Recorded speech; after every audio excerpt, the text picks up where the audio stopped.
हाँ जी, नमस्कार, राधे राधे, जय श्री कृष्णा। कैसे हैं सब लोग? बढ़िया, मजे में, आनंद में। चलिए, ईश्वर आप सबको हमेशा आनंद में रखे, खूब मजे में रखे, खूब स्वाध्याय करें भाई।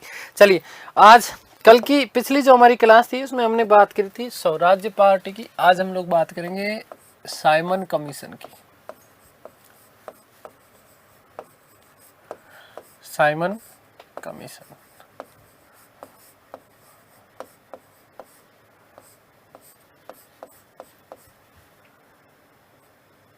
Simon commission. देखो भाई, सुनना, साइमन कमीशन की बात करेंगे, ठीक है। लेकिन उससे पूर्व कुछ चीजें बताना चाहूंगा।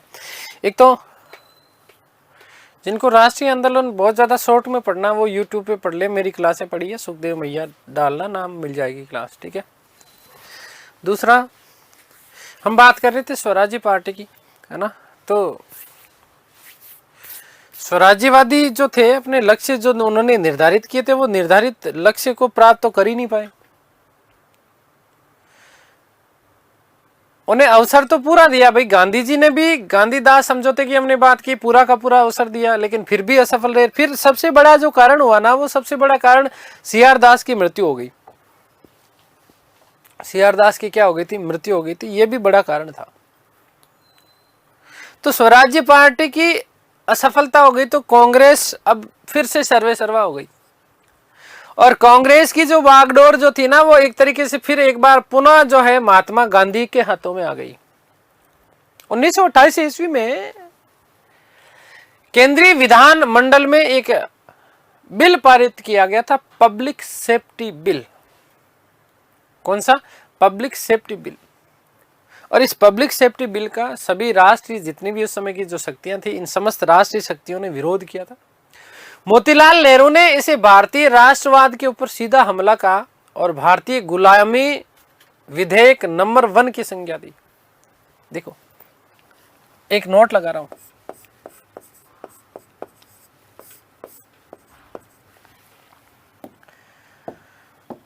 बहुत महत्वपूर्ण है, ध्यान रखना। 1928 ईस्वी,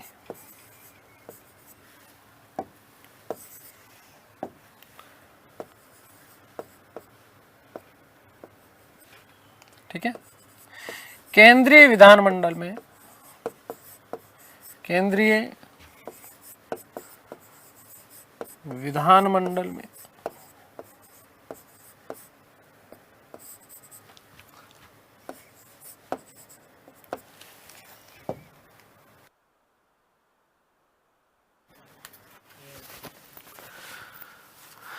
public safety bill, public safety bill पारित किया गया।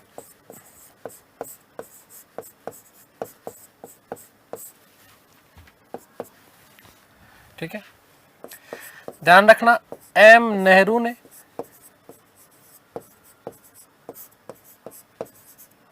इसे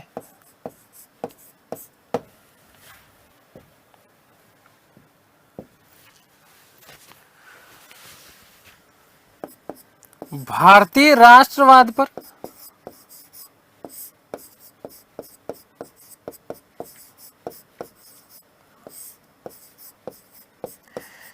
सीधा हमला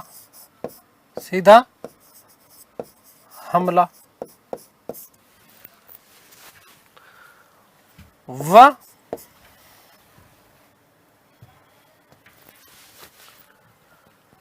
भारतीय गुलामी, भारतीय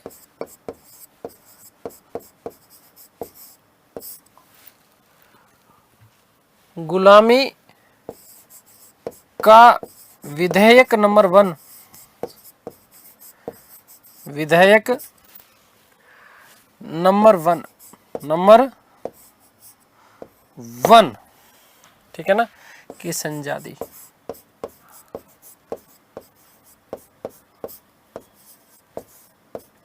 ठीक है, चलिए साइमन कमीशन की अगले पेज पे बात करेंगे। तो ये बात ध्यान रखना विशेष रूप से। क्या ध्यान रखोगे कि 1928 में केंद्रीय विधानमंडल में एक बिल पारित किया गया। कौन सा? सेफ्टी बिल पारित किया गया। ये यूपीएससी में अभी पूछा गया था प्रश्न, ठीक है, मेरे दिमाग में आया, मैंने आप लोगों को बता दिया, ठीक है। इसी सेफ्टी बिल को मोतीलाल नेहरू ने, किसने, मोतीलाल नेहरू साहब ने क्या कहा, भारतीय राष्ट्रवाद पर सीधा हमला, भारतीय राष्ट्रवाद पर सीधा हमला और भारतीय गुलामी का विधेयक नंबर 1, भारतीय गुलामी का विधेयक नंबर 1 की संज्ञा दी। आगे बात समझ में क्लियर है ना। तो ये बात आप लोग विशेष रूप से ध्यान रखिएगा कि कौन से बिल के लिए कही गई ये बात, पब्लिक सेफ्टी बिल, जो कि ब्रिटेन सरकार के द्वारा पारित किया गया था।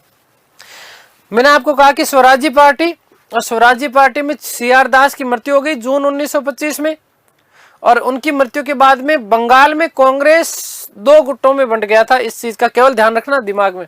एक गुट था जितेंद्र मोहन सेन गुप्त के नेतृत्व में, और दूसरा था जिसे अनुशीलन समिति कहा गया, और दूसरा गुट था सुभाष चंद्र बोस के नेतृत्व में, जिसे युगांतर समूह, ठीक है ना। तो देखो फिर से महत्वपूर्ण बात है कि CR दास की मृत्यु के बाद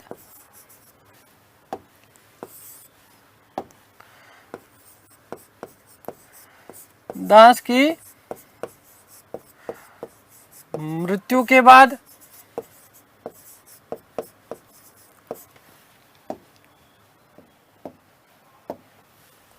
क्या बात हुई है,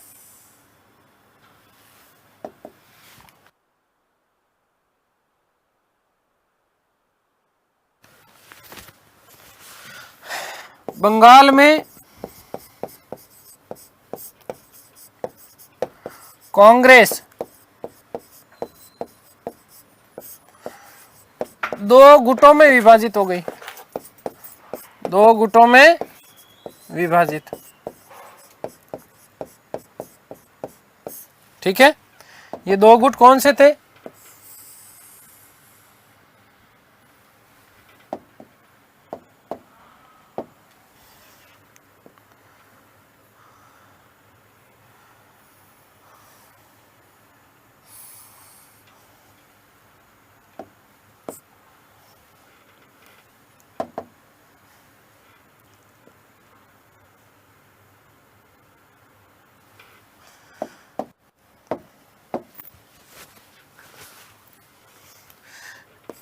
एक तो था जितेंद्र सेन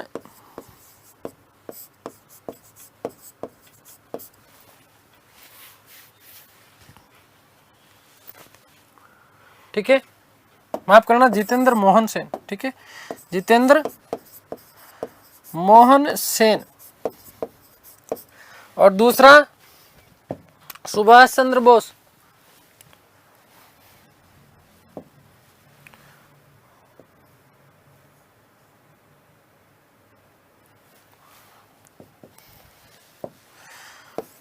सुभाष चंद्र बोस, ठीक है।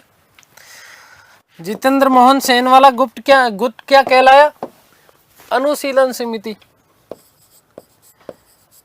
अनुशीलन समिति।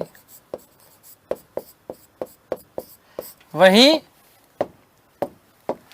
सुभाष बाबू वाला गुट क्या कहलाए, युगांतर समूह, युगांतर समूह।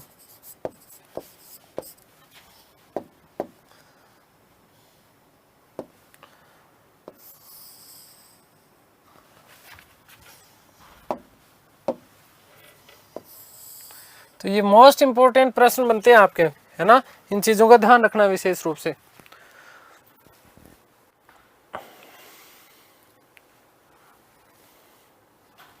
ठीक है, आगे बात समझ में क्लियर है ना।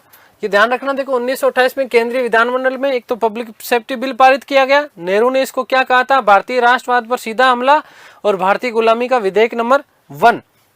दूसरा ध्यान रखना कि CR दास की मृत्यु के बाद में बंगाल में जो था वो कांग्रेस 2 गुटों में विभाजित हो गया था। एक गुट था नंबर 1 जितेंद्र मोहन का, और दूसरा कौन था, किसका था, सुभाष चंद्र बोस का।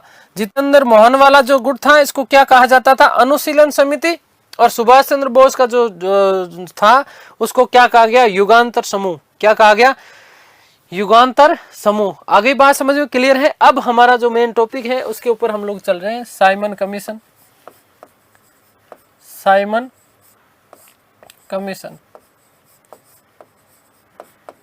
क्या है, साइमन कमीशन।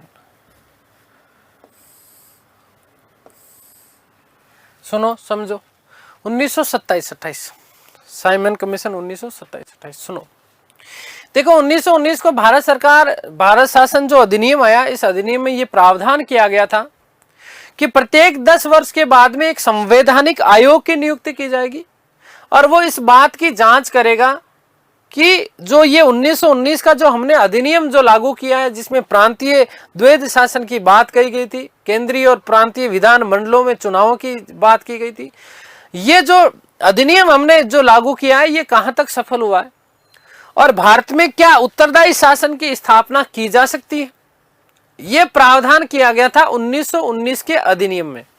कब, 1919 के अधिनियम में यह प्रावधान किया गया था। अब लेकिन क्या हुआ, अब देखो इसका मतलब यह हुआ कि 1919 वाला जो अधिनियम था, इस अधिनियम के द्वारा उनको यह लग रहा था कि भाई अगले 10 साल बाद में चेक करेंगे, तो इसका मतलब यह था कि साइमन कमीशन भारत में कब आना चाहिए था, 1929 में। 1929 में आ गई बात समझ में। लेकिन यहीं पर ध्यान देखना कि आयोग जो था, इस आयोग की नियुक्ति वस्तुतः प्रधानमंत्री थे जिनका नाम था बोल्डविन। इन बोल्डविन के नेतृत्व में, और उस समय वहां बोल्डविन जो थे वो कंजर्वेटिव सरकार के थे। इस कंजर्वेटिव सरकार के प्रधानमंत्री बोल्डविन ने एक काम किया कि जो आयोग 1929 में आना चाहिए था, इस आयोग को समय से पूर्व 2 वर्ष पूर्व ही जो है इसकी क्या कर दी, घोषणा कर दी। क्योंकि उनको ऐसी आशंका लग रही थी कि 1928 में जो चुनाव जो होगा उसमें लेबर पार्टी जीतेगी और वो यदि लेबर पार्टी जीत गई तो भारत समर्थक सदस्यों का वैधानिक आयोग नियुक्त कर सकती है, जो कि भारत का समर्थित लोग होंगे। उनको इस प्रकार कंजर्वेटिव पार्टी को इस तरीके का डर था कि अगले चुनाव में हम लोग नहीं जीतेंगे और अगले चुनाव में चूंकि लेबर पार्टी जीतेगी तो लेबर पार्टी भारत समर्थक था। लेबर पार्टी क्या थी, भारत समर्थक थी। इसलिए ध्यान रखना कि इसीलिए बॉल्डविन के नेतृत्व में इस आयोग का गठन 2 वर्ष पूर्व ही कर दिया गया। ठीक है, आगे बात समझ में। देखो गठन कब,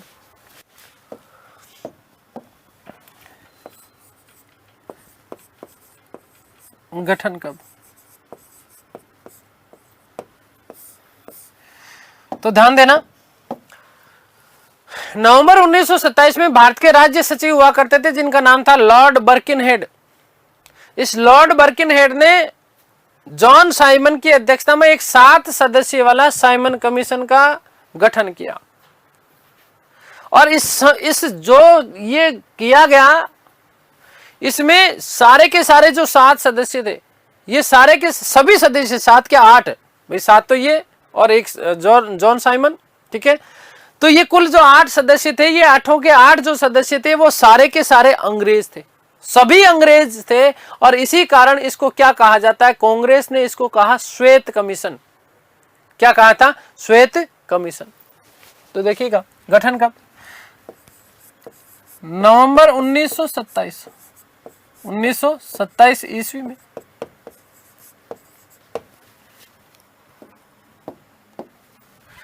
किसके द्वारा,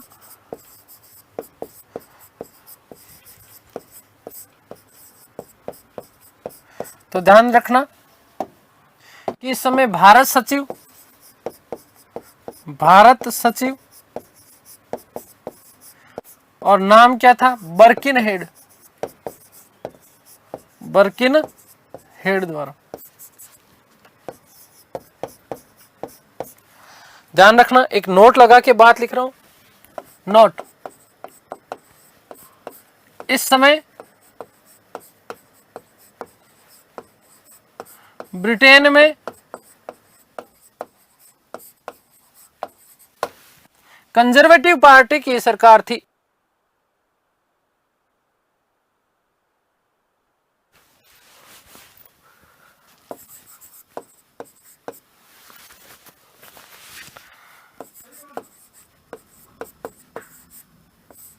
कंजर्वेटिव सरकार, कंजर्वेटिव पार्टी की सरकार थी। कंजर्वेटिव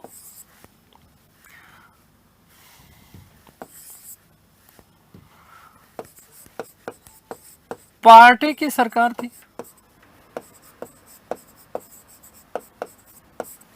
और इस कंजर्वेटिव पार्टी के उस समय जो प्रधानमंत्री थे, ध्यान रखना,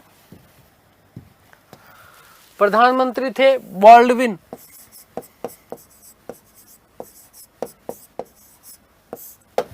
ठीक है, आ गई बात समझ में, क्लियर हो गई बात। तो ये ध्यान रखना दोनों चीजें, ये दोनों प्रश्न आपसे पूछे जा सकते हैं बेटा, ध्यान रखना कि साइमन कमीशन 1927-28, 1927, 1928, ठीक है। वस्तुतः गठन कब होना था? तो गठन तो होना था 1929 में। इधर ब्रिटेन में कंजर्वेटिव पार्टी की सरकार थी, बॉल्डविन प्रधानमंत्री थे। इसको ये लग रहा था कि अगला जो चुनाव होगा उसमें कंजर्वेटिव पार्टी की सरकार नहीं बनेगी, लेबर पार्टी की सरकार बनेगी। और लेबर पार्टी जो है वो भारत का समर्थक थे, भारत के समर्थक थे, इसलिए जो कमीशन भेजेगा हो सकता है वो भारत के उसमें जो है भारत समर्थक सदस्यों का कमीशन भेजे। और इसीलिए इन निकम्मों ने क्या किया, भारत सचिव हुआ करते थे बर्किनहेड, इस बर्किनहेड के द्वारा नवंबर 1927 ईस्वी में, नवंबर 1927 ईस्वी में जो है गठन किया गया किसका? साइमन कमीशन का। और इसके अध्यक्ष जो थे, इसके अध्यक्ष कौन थे? तो ध्यान रखना, जॉन साइमन। क्या नाम था? John Simon. आगे बात समझ, ध्यान रखना कि कुल 8 सदस्य थे, कुल 8 सदस्य। आयोग में कुल कितने सदस्य थे? 8 सदस्य थे। तो अन्य 7 सदस्य कौन कौन से थे?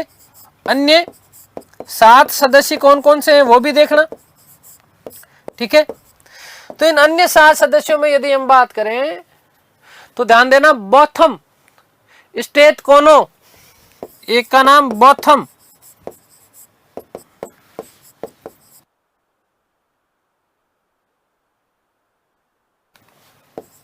स्टेट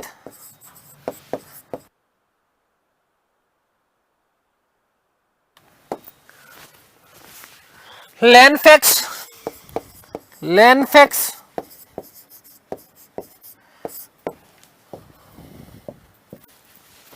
केडगन,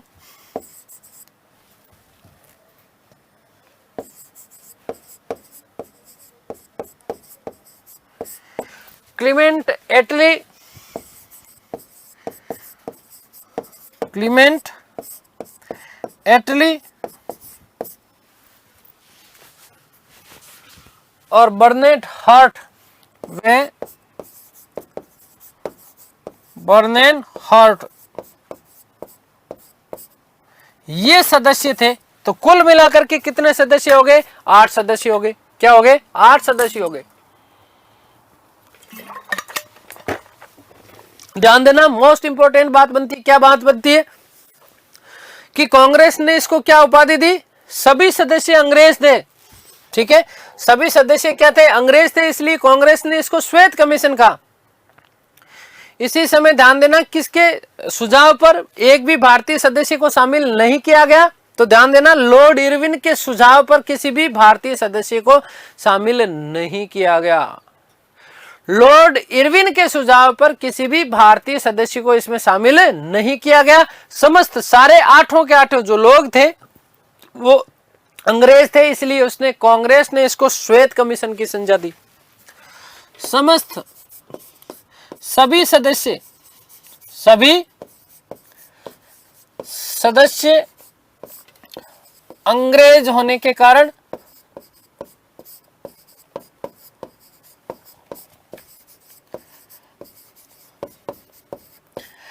कांग्रेस ने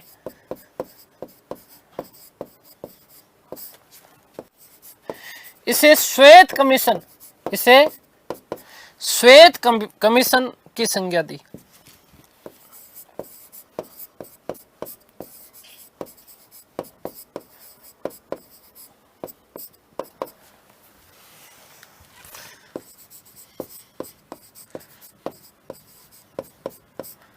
श्वेत कमीशन की क्या दी है, संज्ञा दी है। और ध्यान रखना नोट कि लॉर्ड इरविन के सुझाव पर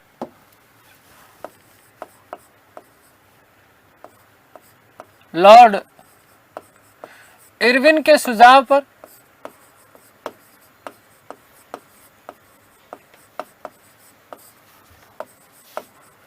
इस कमीशन में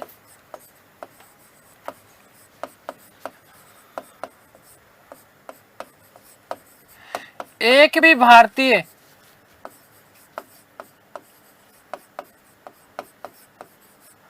शामिल नहीं किया गया, शामिल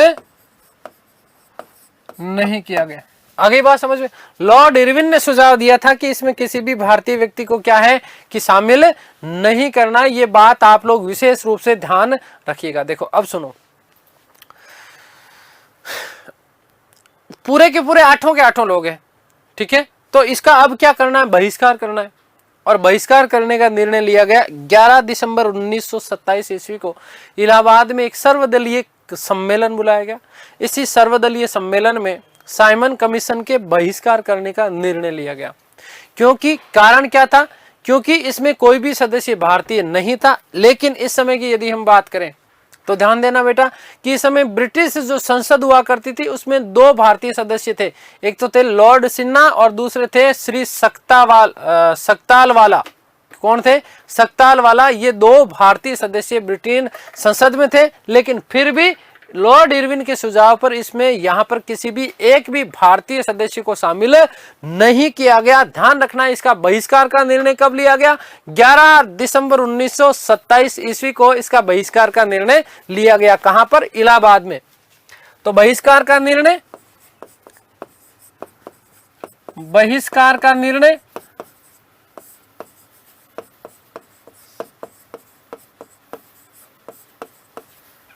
कब लिया गया, 11 दिसंबर 1927 ईस्वी को। 11 दिसंबर 1927 ईस्वी को इलाहाबाद में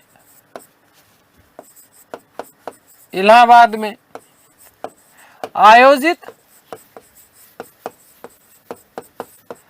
सर्वदलीय सम्मेलन में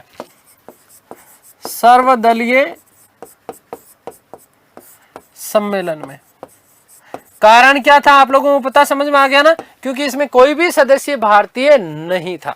हालांकि ध्यान देना कि उस समय ब्रिटेन संसद में 2 सदस्य हुआ करते थे। कौन कौन से, लॉर्ड सिन्हा याद रखना और श्री सक्तालवाला। क्या था, सक्तालवाला। नोट लगा के रखा हूं, नोट कि इस समय ब्रिटेन संसद में, इस समय ब्रिटेन संसद में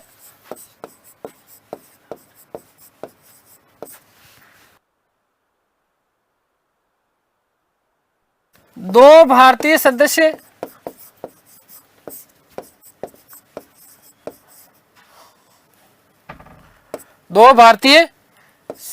ध्यान रखना। कौन कौन, नंबर 1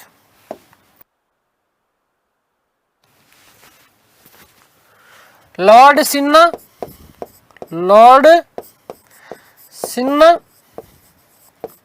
और नंबर 2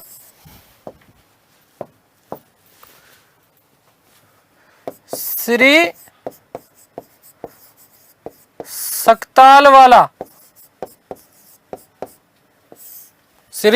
सक्तालवाला। ये भारत के 2 सदस्य हुआ करते थे ब्रिटेन संसद में। लेकिन इनके बावजूद भी जो है इसमें किसी भी भारतीय सदस्य को शामिल नहीं किया गया था। ध्यान रखना, ठीक है। ये बात विशेष आपकी बन जाती है, ठीक है। आगे बात समझ में। और ध्यान रखना कि लॉर्ड इरविन के सुझाव पर ही यहां पर किसी भी भारतीय सदस्य को इसमें शामिल नहीं किया गया था। अब यहीं पे एक चीज और ध्यान रखना भाई,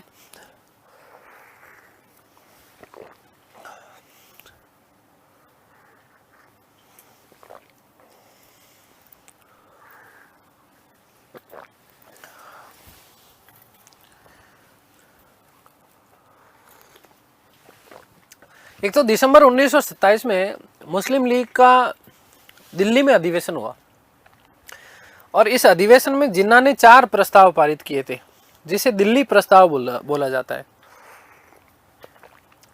और ये 4 जो प्रस्ताव रखे थे, इन समस्त चारों प्रस्तावों को वो भारत के संविधान के भावी मसौदे में शामिल करना चाह रहे थे।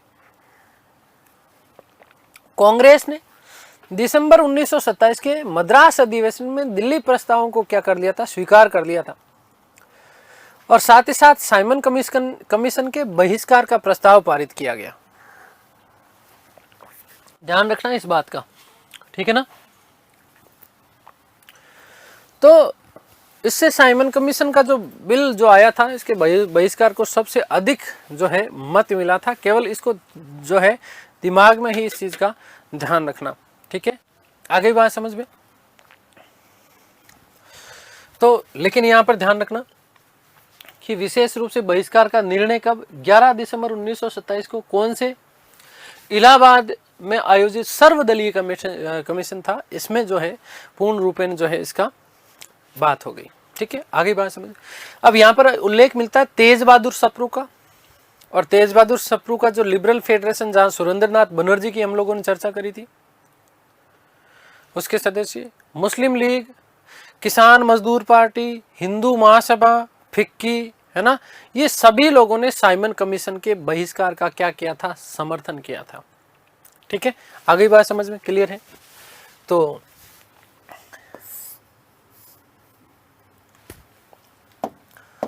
बहिष्कार के समर्थक कौन कौन थे? बहिष्कार के समर्थक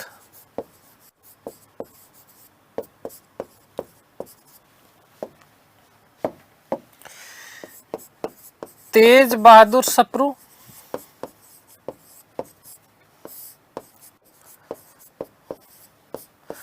ध्यान रखना लिबरल फेडरेशन,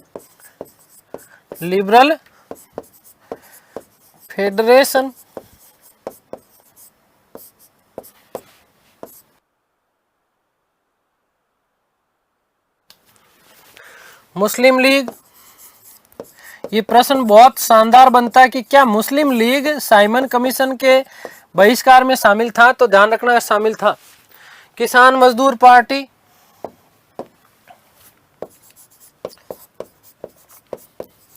किसान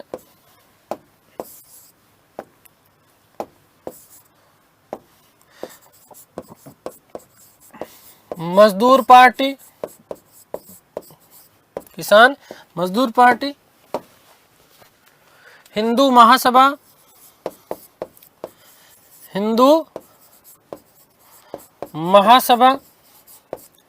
वे फिक्की,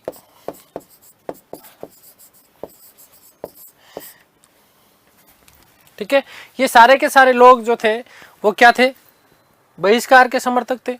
आगे बात समझिए। लेकिन बाद में देखो एक चीज और ध्यान रखना कि मोहम्मद शफी के नेतृत्व में मुस्लिम लीग का एक गुट, मोस्ट इंपॉर्टेंट बनता है कि मुस्लिम लीग यहां पर शामिल है कि नहीं है। अब मुस्लिम लीग में इस समय 2 लोग विशेष रूप से थे, जिन्ना और शफी, ठीक है। तो शफी के नेतृत्व में मुस्लिम लीग का एक गुट जो था वो साइमन कमीशन का क्या बन गया, समर्थक बन गया था। वही यदि हम बात करें तो मद्रास की जस्टिस पार्टी और पंजाब की यूनियनिस्ट पार्टी ने भी इस आयोग का क्या किया था, समर्थन किया था। तो आयोग के समर्थक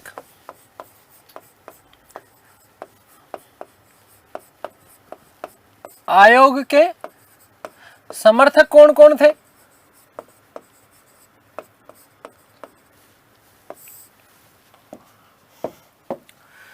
तो मोहम्मद शफी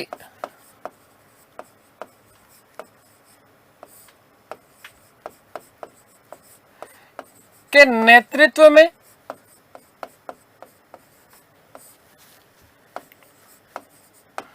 मुस्लिम लीग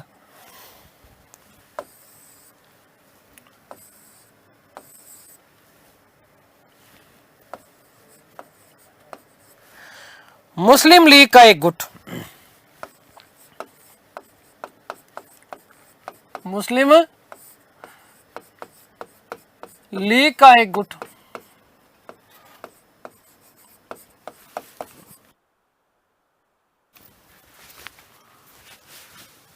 वही नंबर 2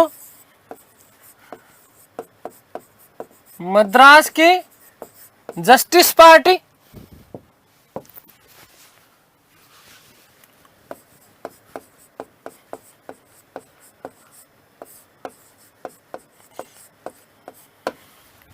नंबर 3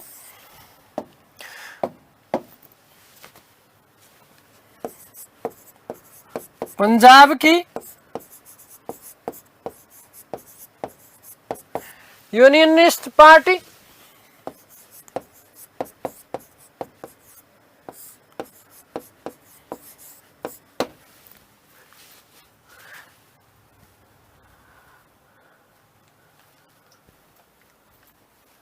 ठीक है, अब महत्वपूर्ण बात, सबसे महत्वपूर्ण बात सुनो।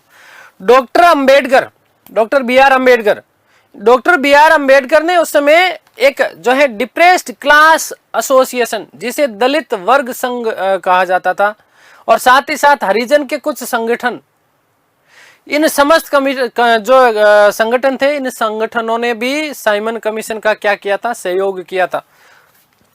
नंबर 4 मोस्ट इंपॉर्टेंट है, ध्यान रखना कि doctor B R Ambedkar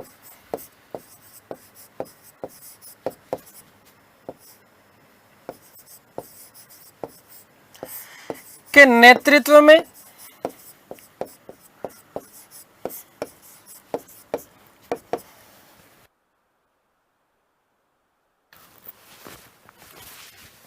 depressed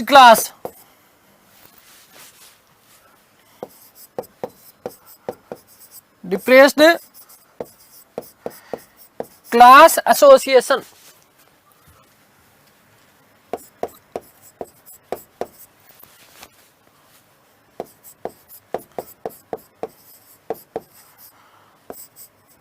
अर्थात क्या होगा, दलित वर्ग संघ, दलित वर्ग संघ।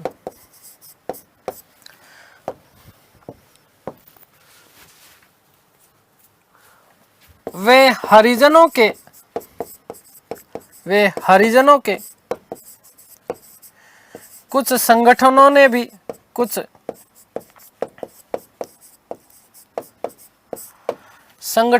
भी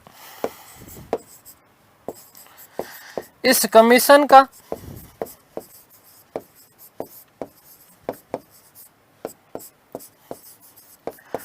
सहयोग वे समर्थन किया।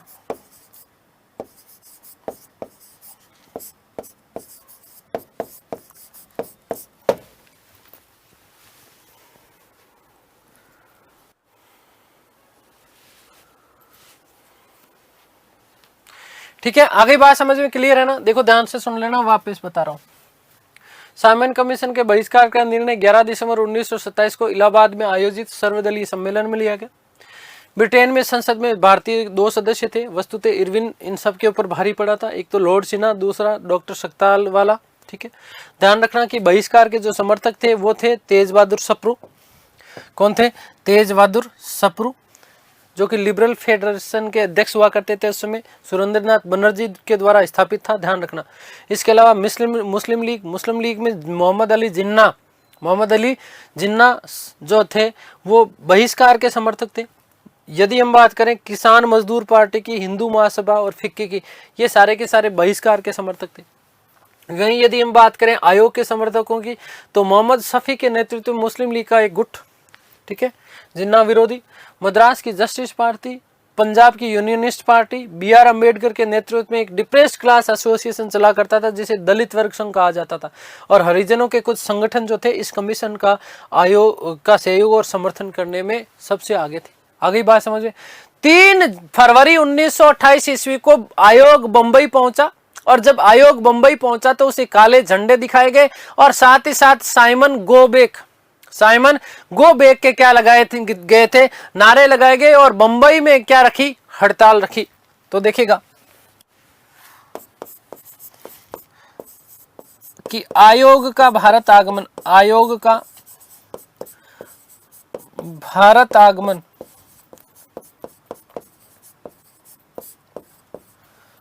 आयोग का भारत आगमन।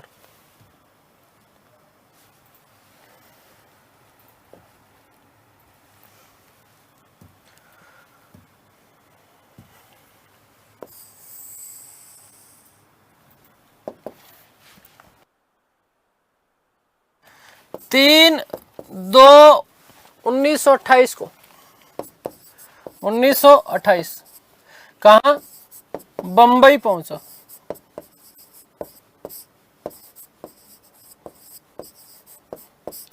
तो विरोध में, विरोध में गो बैक साइमन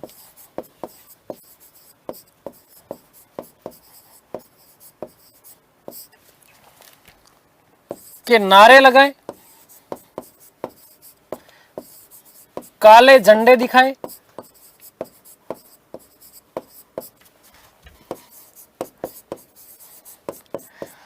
और बंबई में हड़ताल का आयोजन किया। बंबई में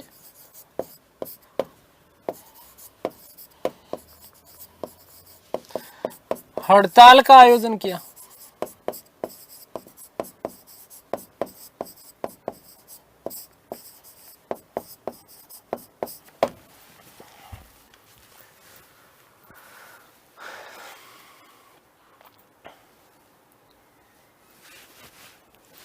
ठीक है,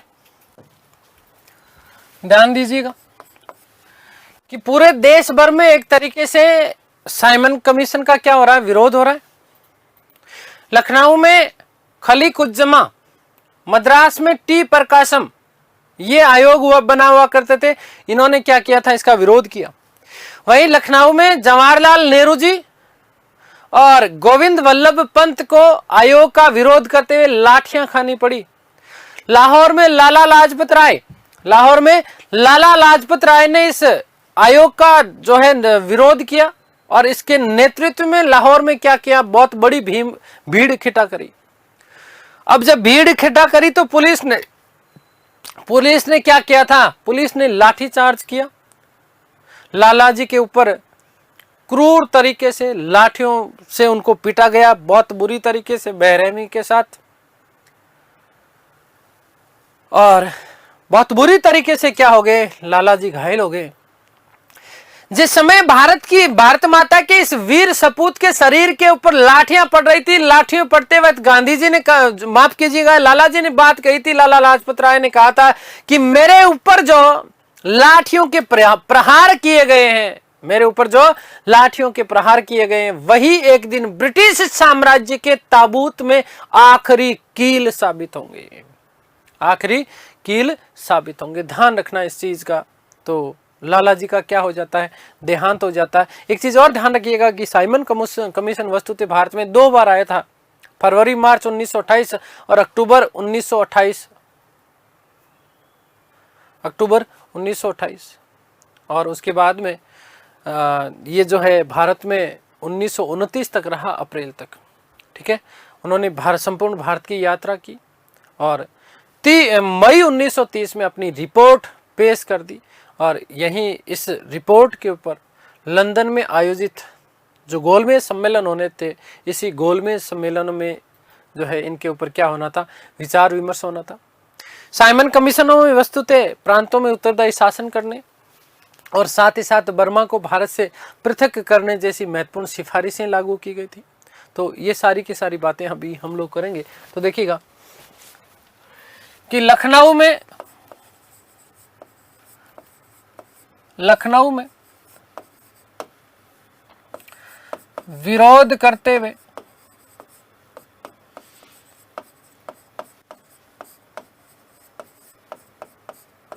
जवाहरलाल नेहरू,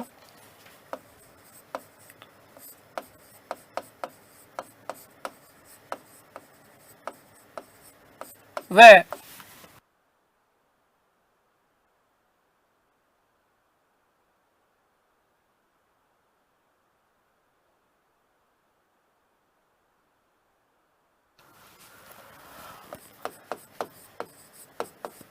गोविंद वल्लभ पंत को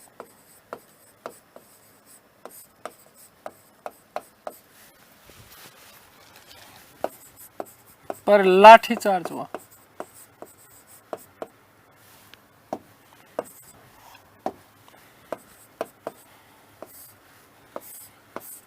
ठीक है। लाहौर में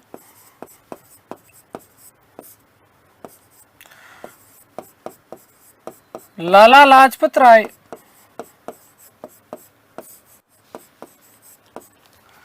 के नेतृत्व में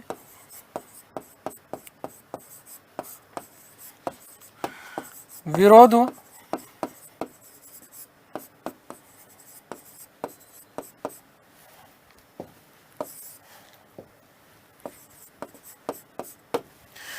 पुलिस ने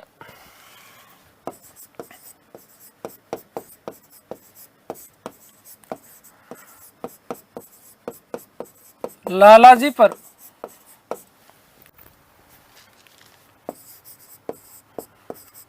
क्रूर तरीके से लाठीचार्ज किया।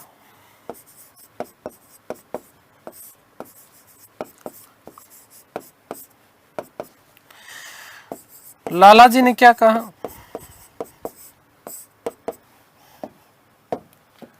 कि मेरे ऊपर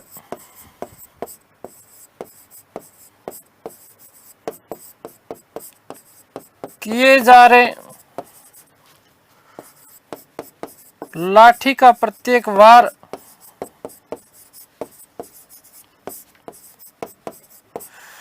ब्रिटिश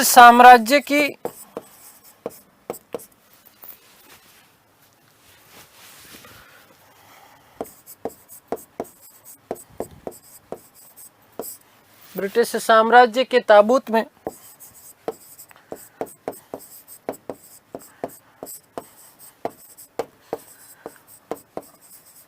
आखिरी कील साबित होंगे।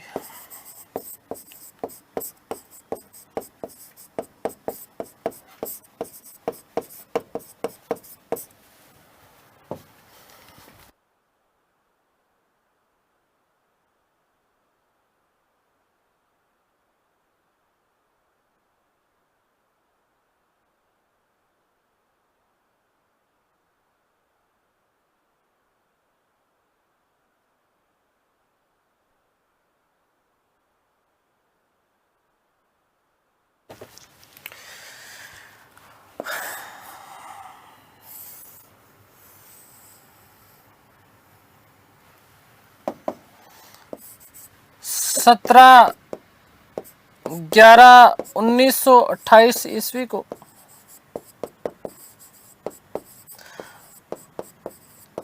लालाजी की मृत्यु हो गई।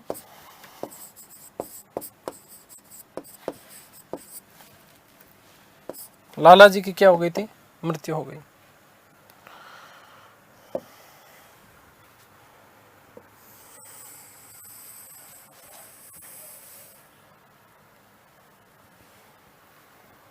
ठीक है, आगे बात समझ में क्लियर है?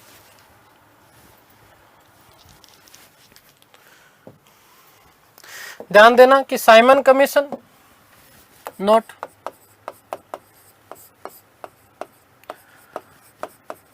साइमन कमीशन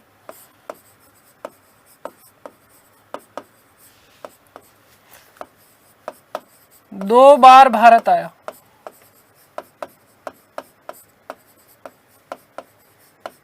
ठीक है, कितनी बार? 2 बार। नंबर 1,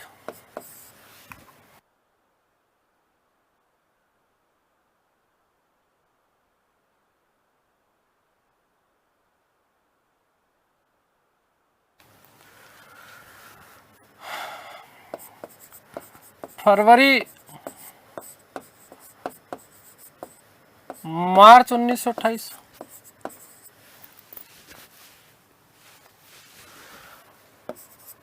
नंबर 2,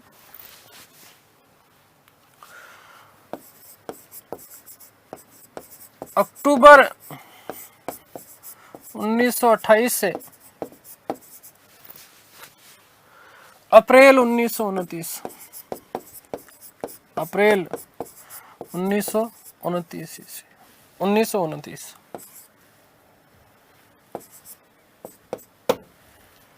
ठीक है।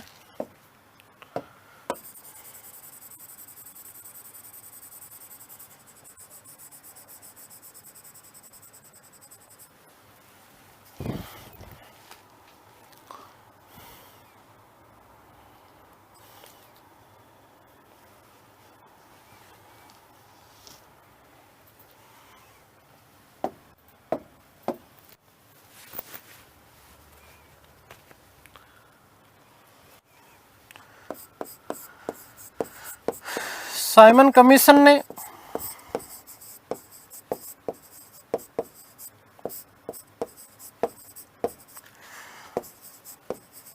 मई 1930 ईस्वी में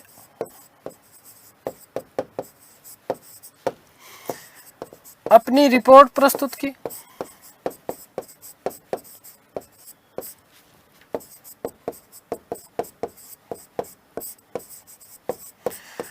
जिसमें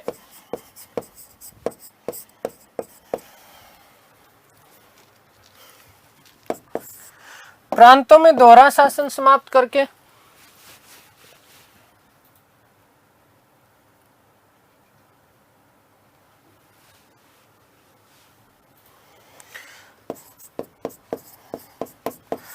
प्रांतों में दोहरा शासन समाप्त करके उत्तरदायी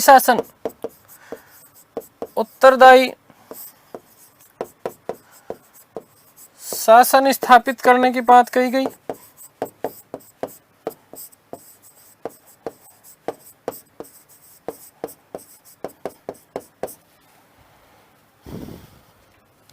नंबर 2, उन्होंने कहा कि केंद्रीय शासन में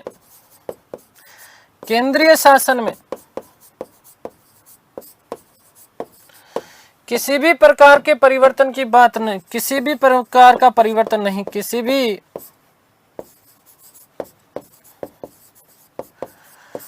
प्रकार का परिवर्तन नहीं।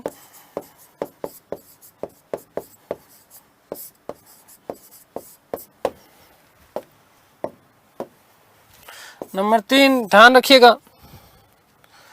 कि भारत में संघीय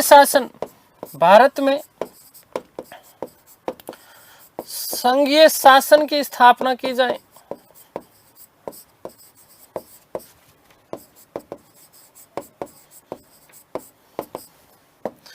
नंबर 4,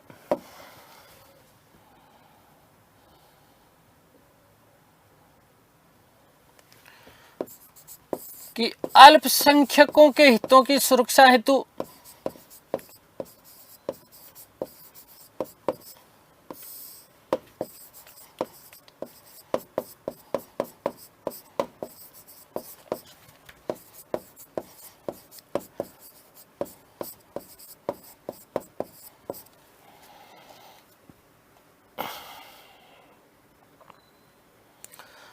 गवर्नर जनरल को विशेष शक्तियां, गवर्नर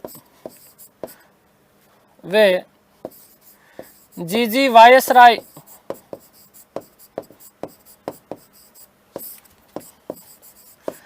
को विशेष पावर दिए जाना चाहिए, विशेष पावर।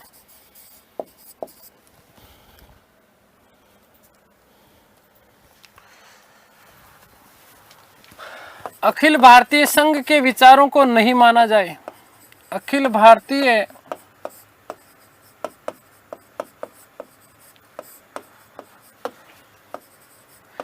संघ के विचारों को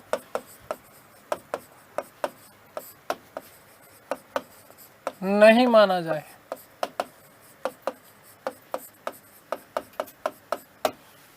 ठीक है। और याद रखना कि बर्मा को भारत से पृथक, मोस्ट इंपॉर्टेंट ध्यान रखना कि बर्मा को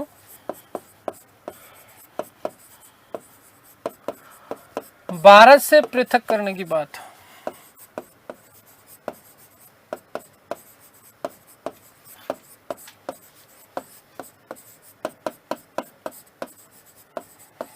कही गई। इन समस्त बातों के ऊपर ध्यान रखना, इन समस्त बातों के ऊपर विचार विमर्श होना था। कहां पर? लंदन में आयोजित गोलमेज सम्मेलन पे। इन समस्त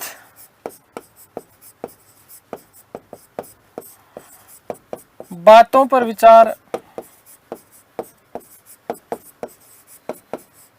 कहां पर? लंदन में आयोजित, लंदन में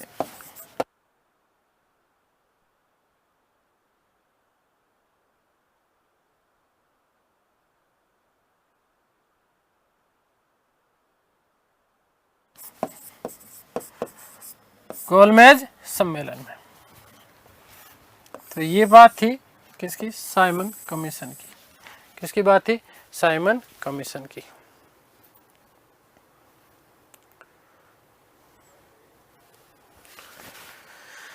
ठीक है, आगे बात समझ में क्लियर है? तो अब बड़ी गड़बड़ वाली बात हो गई। साइमन कमीशन ने तो ये सारी की सारी बातें रख दी, भारतीय लोग इसको मानने के लिए राजी नहीं है, इसको मानने के लिए राजी नहीं है। अब राजी नहीं है तो फिर क्या? नेहरू रिपोर्ट 1928। क्या चीज? नेहरू रिपोर्ट 1928।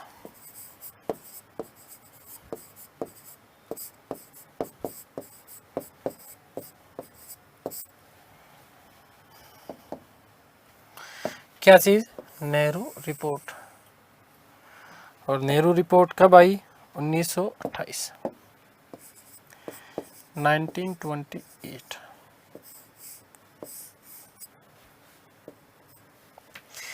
देखो ध्यान देना कि भारत सचिव बर्किनहेड ने बात कही, जब ये साइमन कमीशन का गठन किया गया, इसी समय जब भारतीय लोग विरोध कर रहे थे, तो बर्किनहेड ने एक बात कही कि इसको भारतीय लोगों को एक चुनौती रखी बड़ी कि तुम फालतू की बकवास कर रहे हो, फालतू की तुम क्या कर रहे हो? बकवास कर रहे हो।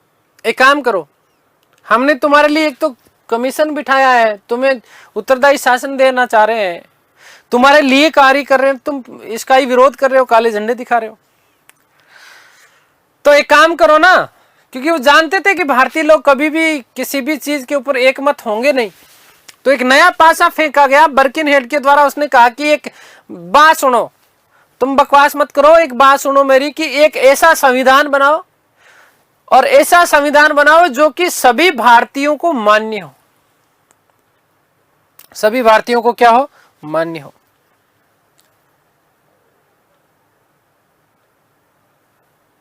गड़बड़ हो गई।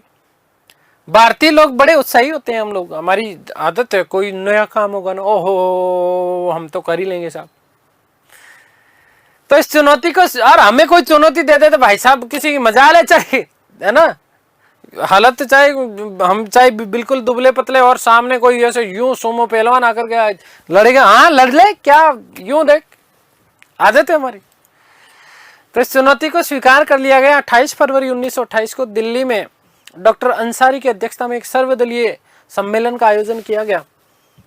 सर्वदलीय सम्मेलन का क्या किया गया?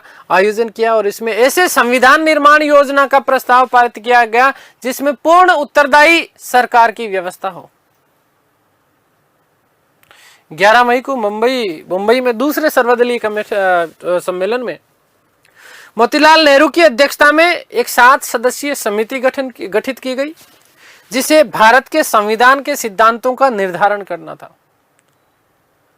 और इस समिति में कुछ और अन्य लोगों को शामिल किया गया, जैसे तेज बहादुर सप्रू, सुभाष चंद्र बोस, एम.एस. अणे, सरदार मंगल सिंह, अली इमाम, जी.आर. प्रधान और शोएब कुरैशी। इस पूरी की पूरी ये जो समिति बनाई गई, इस समिति के जो सदस्य सचिव बने थे, वो सचिव थे जवाहरलाल नेहरू, जबकि इसका प्रतिनिधित्व किया था तेज बहादुर सप्रू, जो कि लिबरल फेडरेशन का यहां पर क्या कर रहे थे? प्रतिनिधित्व कर रहे थे। और इस पूरी की पूरी समिति ने 10 अगस्त 1928 को अपनी एक रिपोर्ट प्रस्तुत की, और इसी रिपोर्ट को किस नाम से जाना जाता है? नेहरू रिपोर्ट के नाम से जाना जाता है। किस नाम से जाना जाता है? नेहरू रिपोर्ट के नाम से जाना जाता है। और इसमें उन्होंने कुछ सिफारिशें की।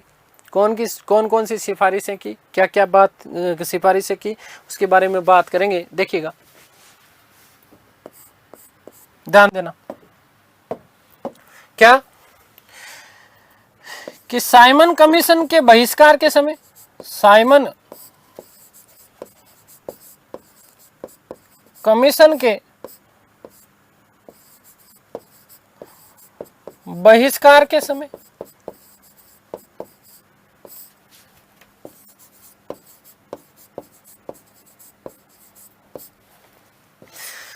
भारत सचिव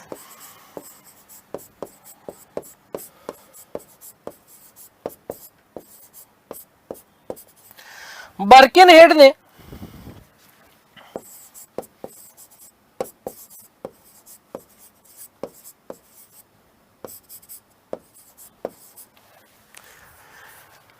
भारतीयों के सामने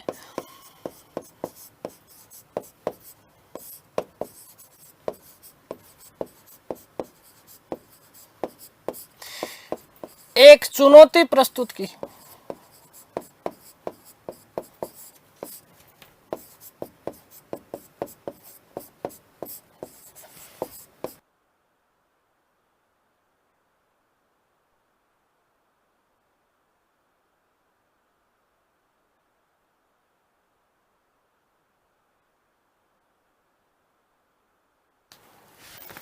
क्या प्रस्तुत की? कि वे एक ऐसे संविधान का निर्माण करें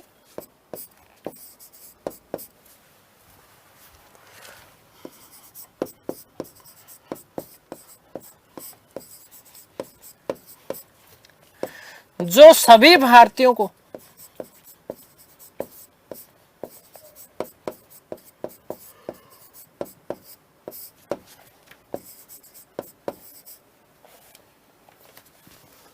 मान्य हो।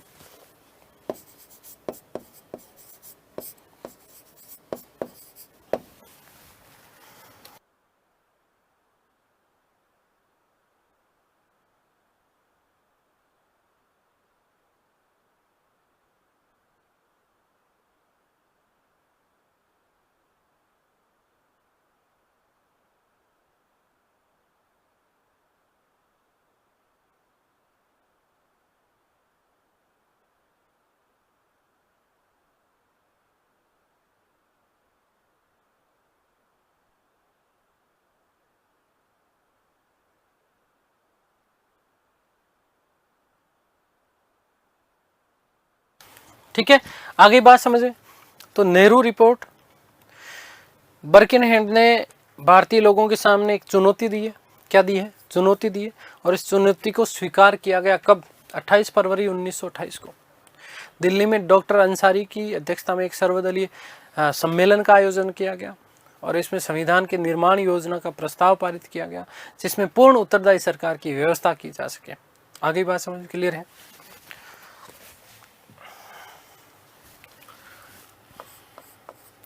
तो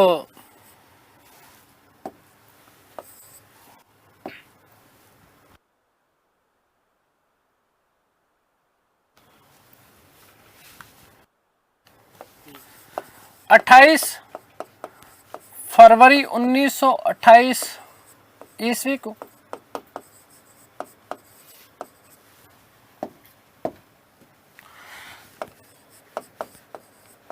दिल्ली में आयोजित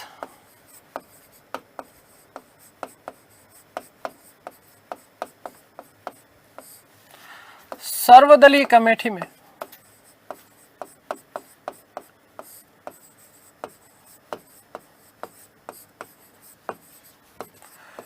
चुनौती स्वीकारी।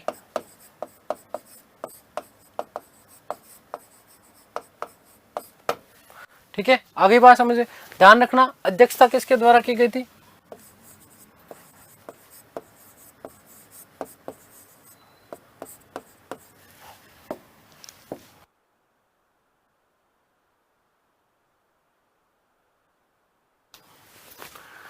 डॉक्टर अंसारी। डॉक्टर अंसारी द्वारा।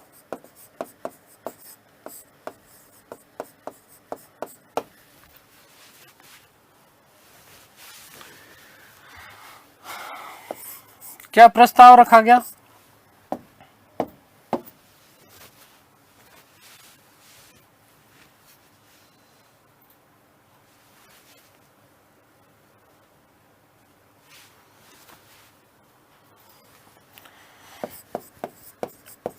ऐसे संविधान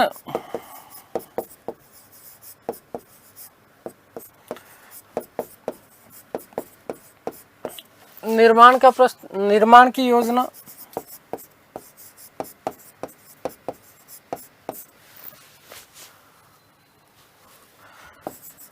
का प्रस्ताव रखा गया, जिसमें पूर्ण उत्तरदायी सरकार की व्यवस्था हो। पूर्ण उत्तरदायी सरकार की व्यवस्था हो।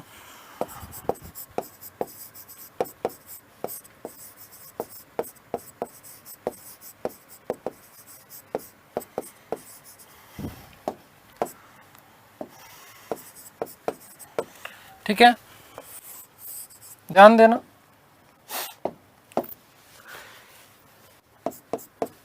ग्यारह 5/1928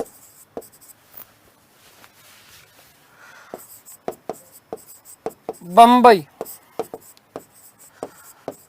दूसरी सर्वदलीय बैठक।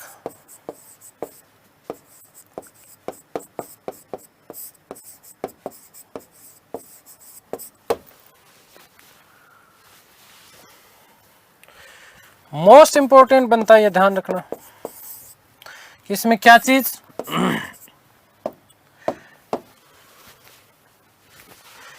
नेहरू की अध्यक्षता में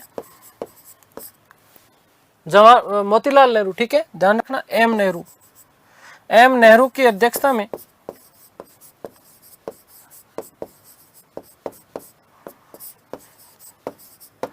सात सदस्यीय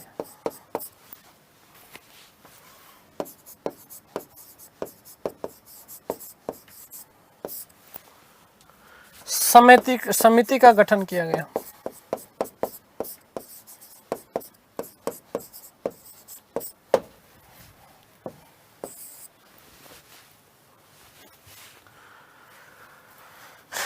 जिसे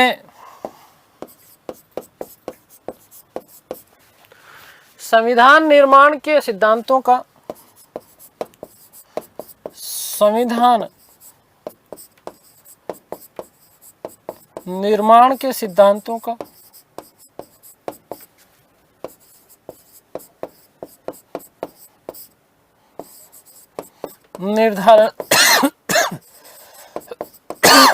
निर्धारण करना था।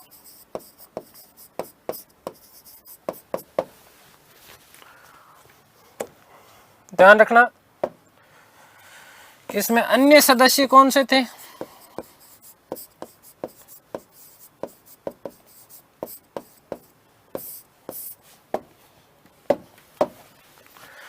तो तेज बहादुर सप्रू,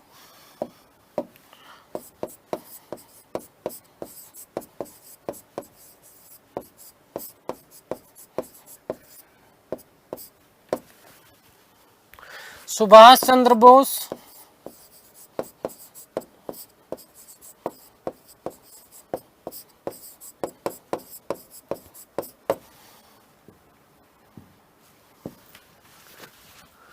एम.एस. अणे।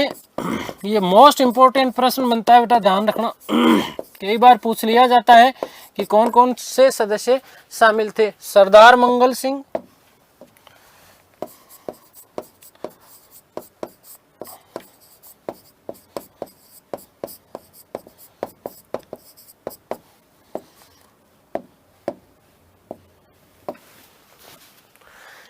अली इमाम,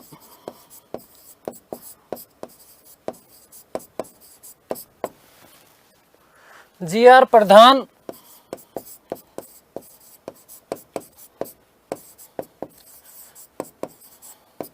और शोएब कुरैशी।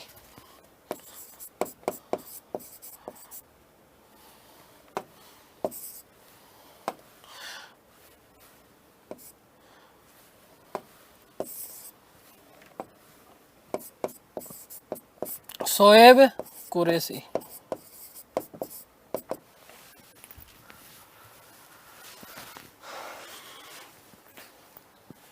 ठीक है, ध्यान देना।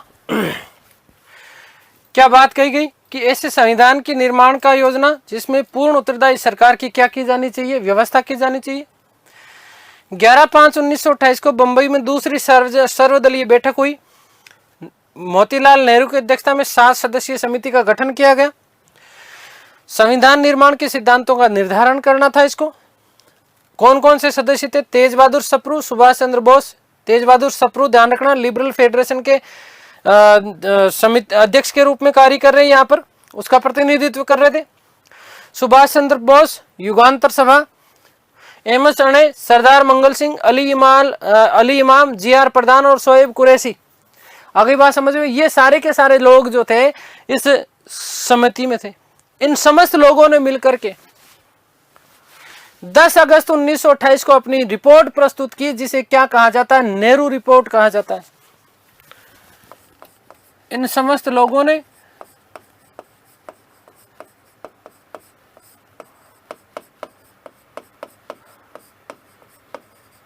मिलकर 10 अगस्त 1928 को 10/8/1928 ईस्वी को एक रिपोर्ट प्रस्तुत की।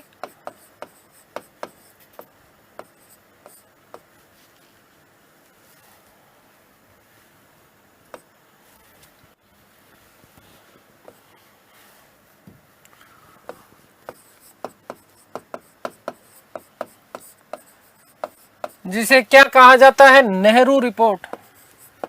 क्या कहा जाता है? नेहरू रिपोर्ट कहा जाता है। क्या कहा जाता है? नेहरू रिपोर्ट कहा जाता है। क्या था नेहरू रिपोर्ट में? बात करते हैं। देखो, ध्यान देना, 10 अगस्त को, कब? 10 अगस्त को रिपोर्ट प्रस्तुत की और इस रिपोर्ट को क्या कहा गया? नेहरू रिपोर्ट कहा गया। क्या क्या सिफारिशें की गई नेहरू रिपोर्ट में? ध्यान रखना। पहली बात कि भारत को पूर्ण औपनिवेशिक राज्य, डोमिनियन स्टेट का दर्जा मिले। 1909 के अधिनियम के द्वारा आपने जो सांप्रदायिक निर्वाचन प्रणाली प्रारंभ की थी, इस सांप्रदायिक निर्वाचन पद्धति को समाप्त करें और इसके स्थान पर संयुक्त निर्वाचन प्रणाली प्रारंभ की जाए। केंद्र वे जिन प्रांतों में मुस्लिम अल्पसंख्यक हैं, उनमें कुछ स्थान मुस्लिमों के लिए आरक्षित किए जाने चाहिए, और जहां मुस्लिम बहुसंख्यक है, जैसे मुस्लिम बहुसंख्यक पंजाब, उस समय जो क्षेत्र हुआ करते थे वो थे पंजाब और बंगाल, वहां पर यह व्यवस्था नहीं होनी चाहिए। जहां पर अल्पसंख्यक है वहां पर सीटें मुस्लिमों के लिए क्या की जानी चाहिए? आरक्षित करनी चाहिए। और यदि जहां पर बहुसंख्यक है तो वहां पर, जैसे बंगाल और पंजाब, इन क्षेत्रों में मुस्लिमों के लिए कोई भी सीटों का आरक्षण नहीं होगा। आपने जो 1909 में मार्ले मिंटो सुधार अधिनियम के द्वारा, कौन से सुधार अधिनियम द्वारा? मार्ले मिंटो सुधार अधिनियम के द्वारा आपने जो जो चीजें की, पृथक निर्वाचन प्रणाली की, वो आपको क्या करनी है? समाप्त करनी चाहिए। नंबर 3 कि भाषाई आधार पर प्रांतों का गठन किया जाए। भाषाई आधार पर क्या है? प्रांतों का गठन होना चाहिए। 19 मौलिक अधिकारों की मांग की। महिलाओं को सम्मान का अधिकार होना चाहिए। वयस्क मताधिकार की बात कही गई पहली बार विशेष रूप से, कब? नेहरू रिपोर्ट में। ठीक है। केंद्र और प्रांत राज्यों में दोनों में उत्तरदायी सरकार की स्थापना करनी चाहिए आपको। ठीक है। केंद्र में भी अधिकार जो है, केंद्र में भी द्विसदनात्मक व्यवस्थापिका होनी चाहिए। प्रतिनिधि सदन जिसे कहते हैं निम्न सदन, और दूसरा सीनेट कहा गया, जिसे क्या कहा गया? उच्च सदन। मुस्लिमों के धार्मिक और सांस्कृतिक हितों की रक्षा का संरक्षण किया जाना चाहिए। ठीक है ना? मुस्लिमों के धार्मिक और सांस्कृतिक हितों की क्या होना चाहिए? हितों का रक्षा और संरक्षण किया जाना चाहिए। भारत एक धर्मनिरपेक्ष राज्य होगा और इसी प्रकार के धर्मनिरपेक्ष राज्य की आपको क्या करनी चाहिए? स्थापना करनी चाहिए। कार्यपालिका जो है वो विधान मंडल के प्रति क्या होनी चाहिए? उत्तरदायी होनी चाहिए। अर्थात संसदीय शासन की स्थापना की बात कही गई थी। कौन सी रिपोर्ट में? नेहरू रिपोर्ट में। कौन सी रिपोर्ट में? नेहरू रिपोर्ट में। आगे यदि हम लोग बात करते हैं और क्या क्या बातें की गई नेहरू रिपोर्ट में, तो ध्यान देना, देखिएगा। सिंध और बंबई को पृथक प्रांत बनाया जाना चाहिए। सिंध और बंबई को पृथक प्रांत बनाना चाहिए। उत्तरी पश्चिमी सीमा प्रांत को पूर्ण प्रांत बना दिया जाना चाहिए। उत्तरी पश्चिमी सीमा प्रांत को क्या है, पूर्ण प्रांत आपको बना दिया जाना चाहिए। साथ ही साथ अगली उन्होंने क्या बात कही कि केंद्र और प्रांत में संघीय आधार पर शक्तियों का विभाजन किया जाना चाहिए। अवशिष्ट जो शक्तियां हैं उन अवशिष्ट शक्तियों को केंद्र में रखा जाना चाहिए। देशी राज्यों को उत्तरदायी शासन की स्थापना के बाद ही भारत संघ में शामिल किया जाना चाहिए। देशी राज्यों में उत्तरदायी शासन की स्थापना की जानी चाहिए और उसके बाद उसको क्या है, भारत संघ में क्या करना चाहिए, शामिल करना चाहिए। ये बात कही गई कहां पर, नेहरू रिपोर्ट में। ठीक है, भारत में एक प्रतिरक्षा समिति भी होनी चाहिए। उच्चतम न्यायालय तथा लोक सेवा आयोग की स्थापना की जानी चाहिए। मोस्ट इंपोर्टेंट प्रश्न बनता है कि लोक सेवा आयोग की स्थापना की सिफारिश कौन सी कमेटी के द्वारा की गई थी, तो नेहरू कमेटी के द्वारा की गई थी। ठीक है, ध्यान रखना कि नेहरू रिपोर्ट में कई बड़े मौलिक अधिकार बिना किसी बड़े परिवर्तन के साथ भारतीय संविधान में विद्यमान थे, जो उन्होंने ये बात कही। ठीक है, अगस्त 1928 में लखनऊ में डॉक्टर अंसारी की अध्यक्षता में सर्वदलीय सम्मेलन में नेहरू रिपोर्ट के ऊपर विचार किया गया और इस नेहरू रिपोर्ट को क्या कर लिया गया था, स्वीकार कर लिया गया था। क्या क्या कर लिया गया था, स्वीकार कर लिया गया था। तो इस बात की आप लोग विशेष रूप से क्या रखेंगे, ध्यान रखेंगे। ठीक है, बात हो गई क्लियर। चलिए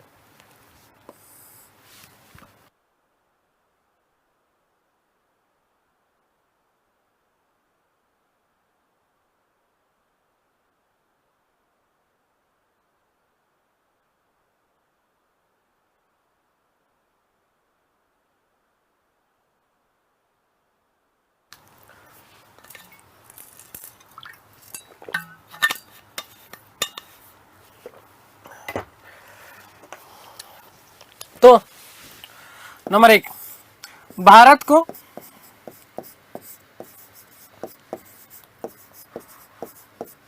पूर्ण औपनिवेशिक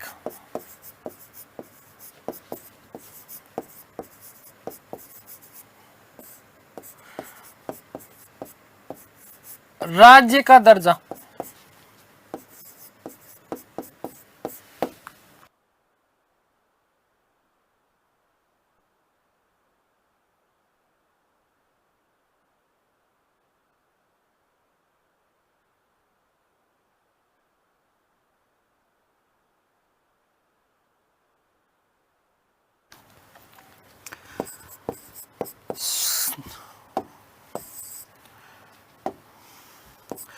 उन्नीस सौ 9 ईस्वी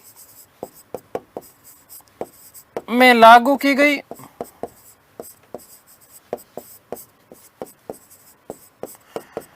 सांप्रदायिक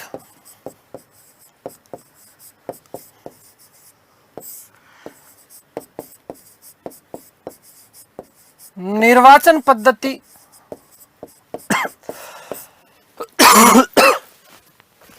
को समाप्त किया जाना चाहिए।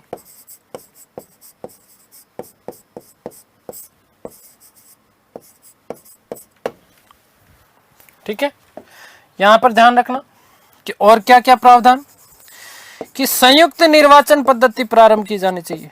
संयुक्त निर्वाचन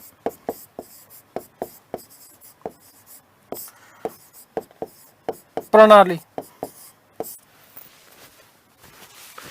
लागू की जाए लागू की जाए।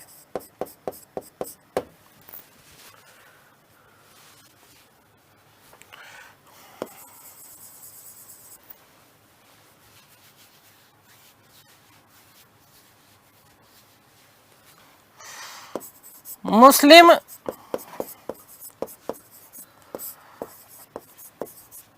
अल्पसंख्यक क्षेत्रों में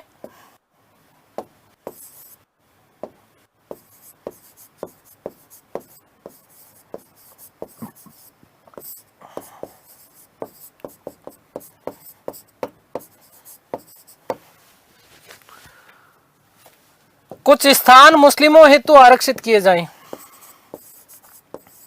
कुछ स्थान या सीटें आरक्षित की जाएं।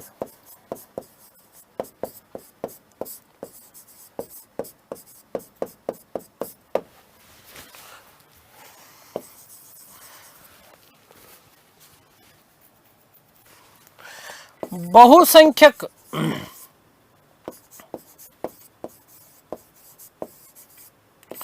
मुस्लिम क्षेत्र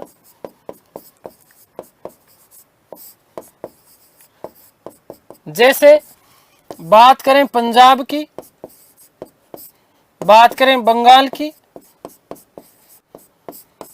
में सीटें आरक्षित नहीं, आरक्षित नहीं।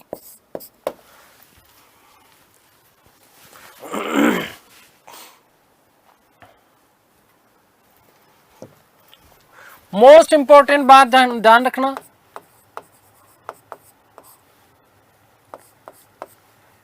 कि भाषाई आधार पर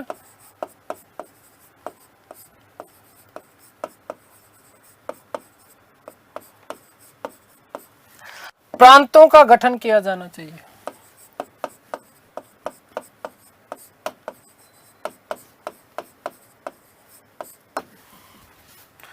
नेक्स्ट बात क्या, कुल 19 मौलिक अधिकारों की मांग की गई।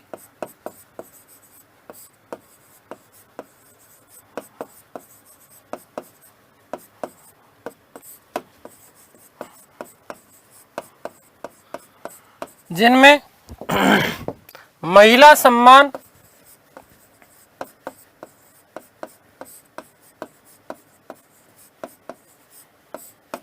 और वयस्क मताधिकार,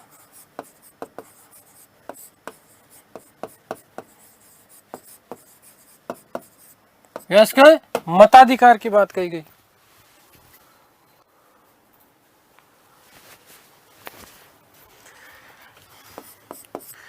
केंद्र व राज्य में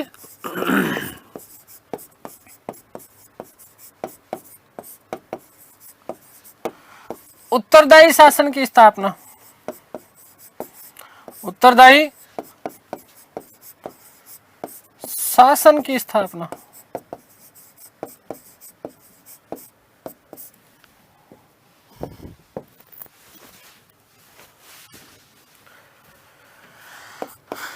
केंद्र में द्विसदनात्मक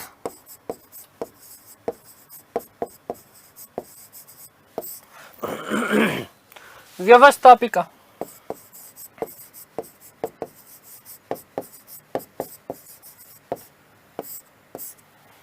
ठीक है। ये द्विसदनात्मक व्यवस्थापिका के तहत क्या क्या चीजें,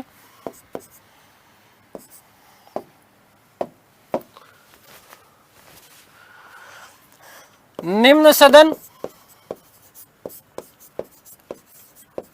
जिसे क्या कहा गया, प्रतिनिधि सदन,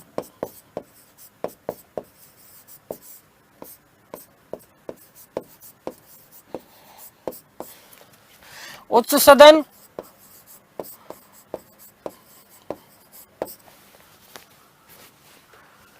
जिसे क्या कहा गया, सीनेट,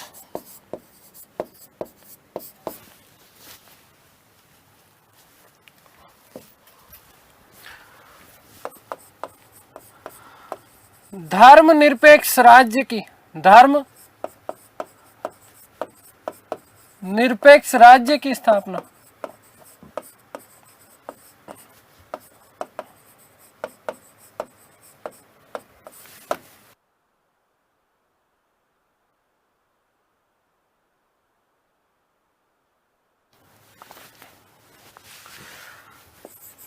ध्यान रखना इसमें एक बात और, कि स्टार बना के बात लिख रहा हूं, कि कार्यपालिका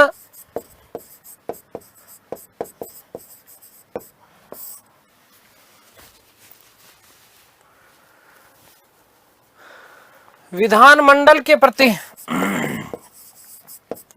विधान मंडल के प्रति उत्तरदायी हो।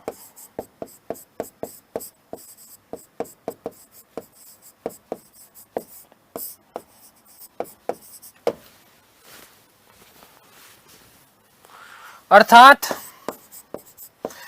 संसदीय शासन की स्थापना, संसदीय शासन की स्थापना।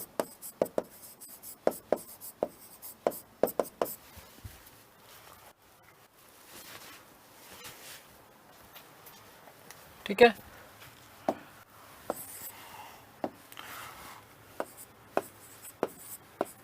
मुस्लिमों के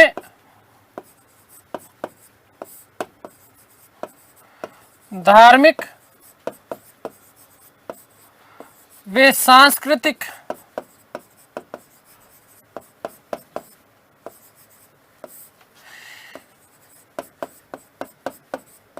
हितों का संरक्षण हो।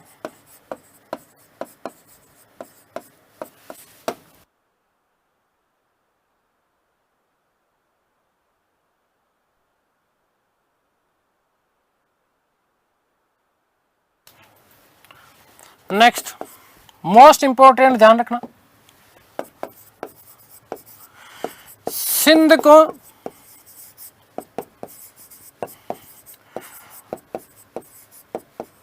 बंबई से पृथक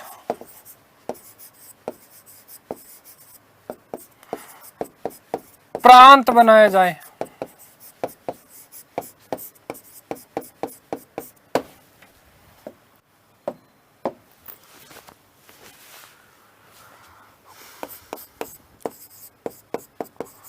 उत्तर पश्चिमी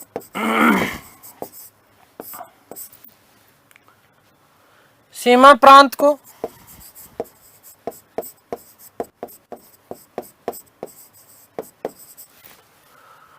पूर्ण प्रांत बनाया जाए।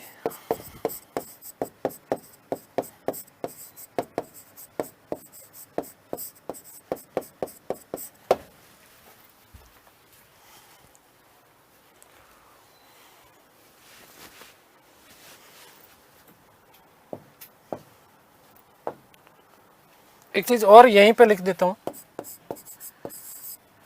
कि केंद्र व प्रांतों में शक्तियों का विभाजन हो।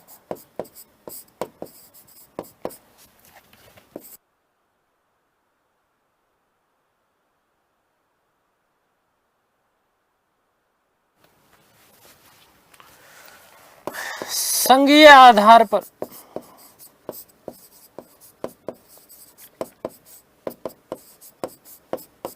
और ध्यान रखना कि अवशिष्ट शक्तियां जो है, अवशिष्ट शक्तियां केंद्र को, किसको? केंद्र को।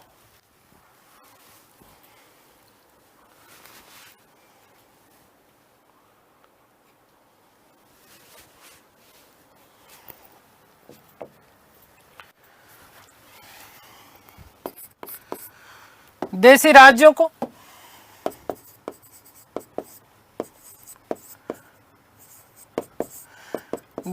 राज्यों को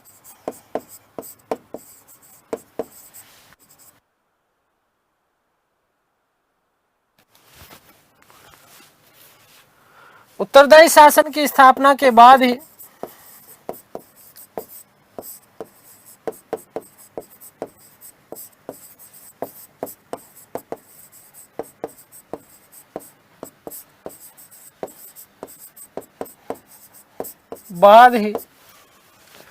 भारत संघ में शामिल किया जाए।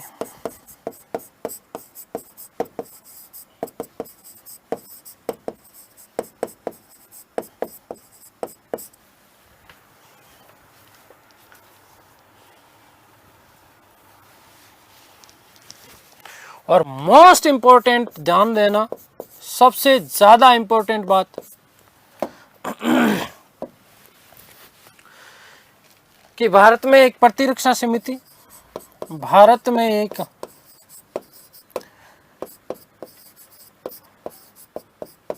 प्रतिरक्षा समिति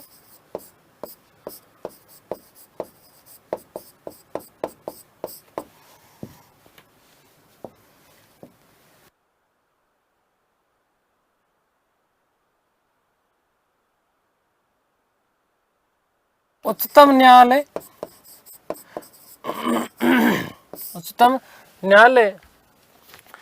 तथा लोक सेवा आयोग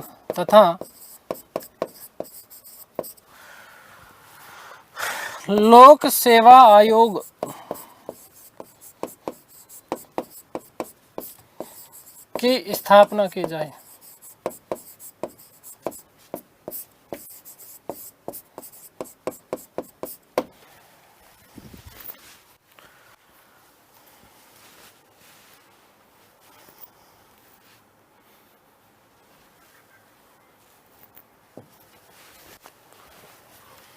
नोट कि अगस्त 1928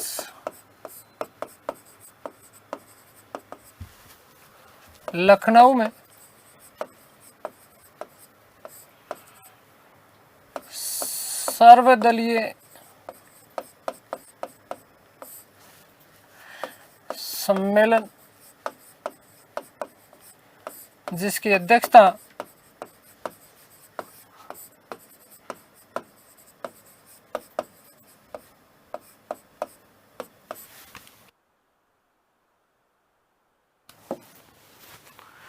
डॉक्टर अंसारी द्वारा की गई।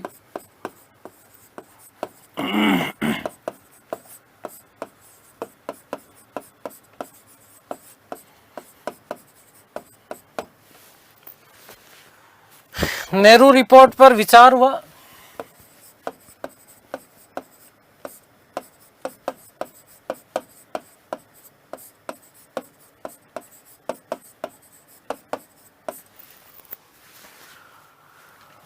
और नेहरू रिपोर्ट को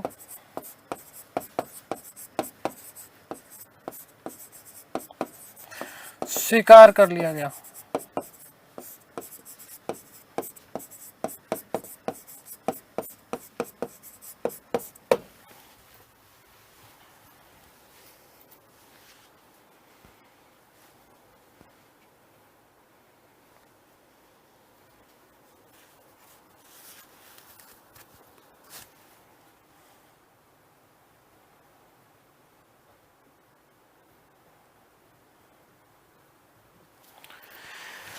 ठीक है, आगे बात समझ में।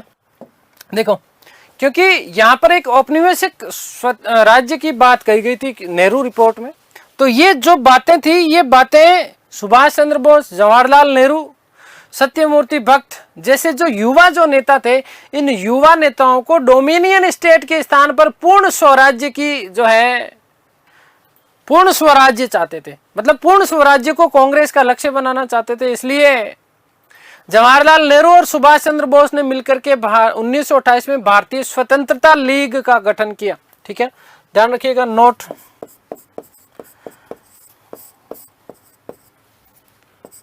कि सुभाष चंद्र बोस,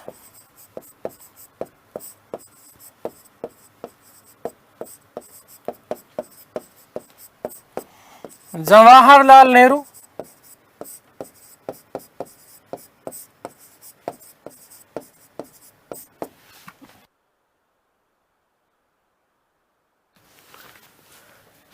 वे सत्यमूर्ति भक्त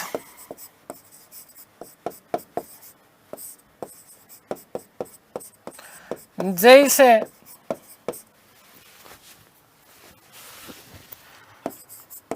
युवा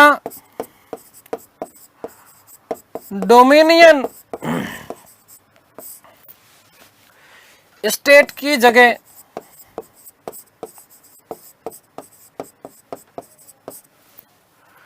पूर्ण स्वराज्य को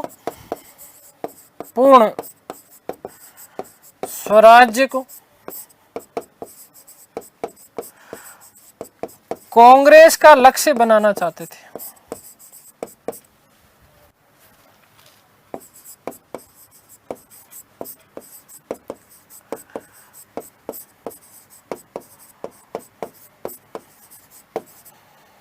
अतः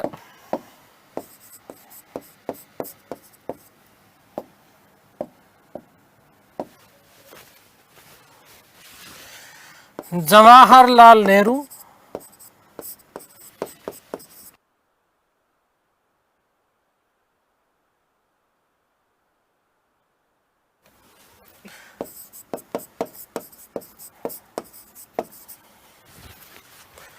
मिलकर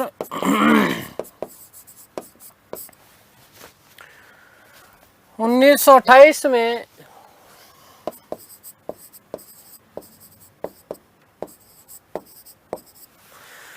भारतीय स्वतंत्रता लीग की स्थापना की। भारतीय स्वतंत्रता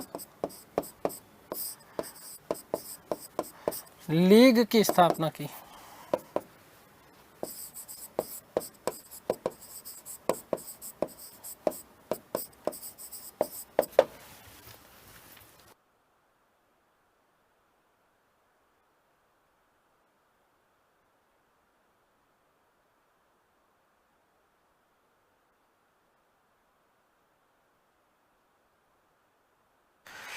ठीक है, आगे बात समझ में। तो ये इस प्रकार से चीजें लिखी। गांधी जी ने ब्रिटिश सरकार को पूरे के पूरे 1 वर्ष का समय दिया और चेतावनी भी दी कि अगर 31 दिसंबर 1929 तक नेहरू रिपोर्ट को स्वीकार कर डोमिनियन स्टेट का दर्जा नहीं दिया गया तो कांग्रेस पूर्ण स्वराज्य से कम किसी भी प्रस्ताव को स्वीकार नहीं करेगी। आगे बात समझ में क्लियर है? तो देखिएगा,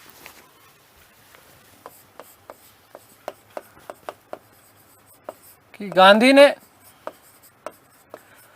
सरकार के समक्ष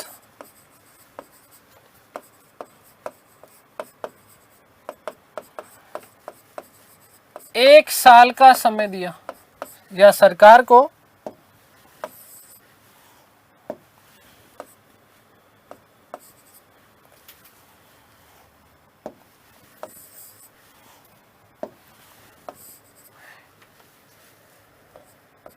एक साल का समय दिया।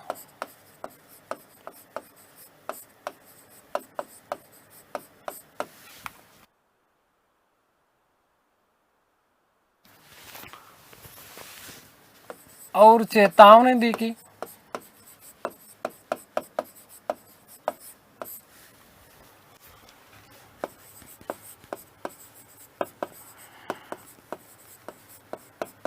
अगर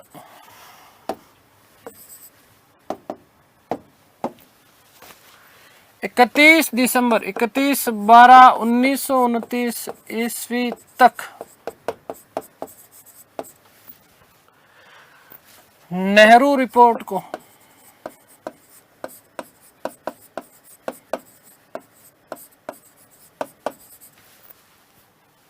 स्वीकार कर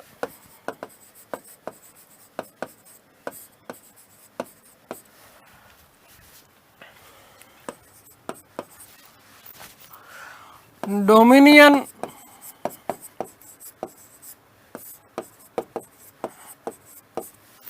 स्टेट का दर्जा नहीं दिया गया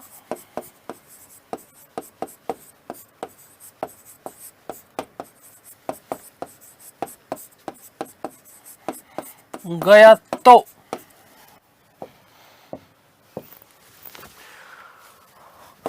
कांग्रेस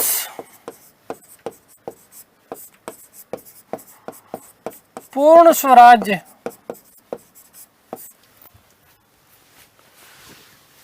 से कम किसी भी प्रस्ताव को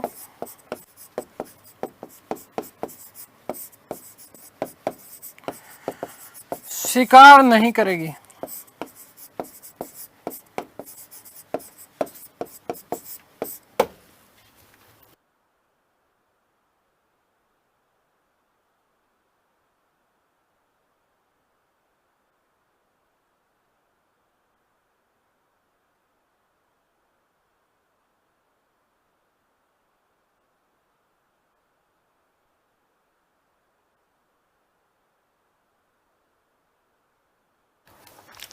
ठीक है दोस्तों, तो ये हमने बात की नेहरू रिपोर्ट की। अगली कक्षाओं में हम लोग बात करेंगे विशेष रूप से गोलमेज सम्मेलन, थोड़ा सा हम बात करेंगे मुस्लिम लीग की क्या प्रतिक्रिया रही इस नेहरू रिपोर्ट के ऊपर। तो ये सारी की सारी चर्चाएं हम लोग करेंगे हमारी अगली क्लास में। तब तक के लिए सभी को धन्यवाद, नमस्कार, थैंक यू सो मच।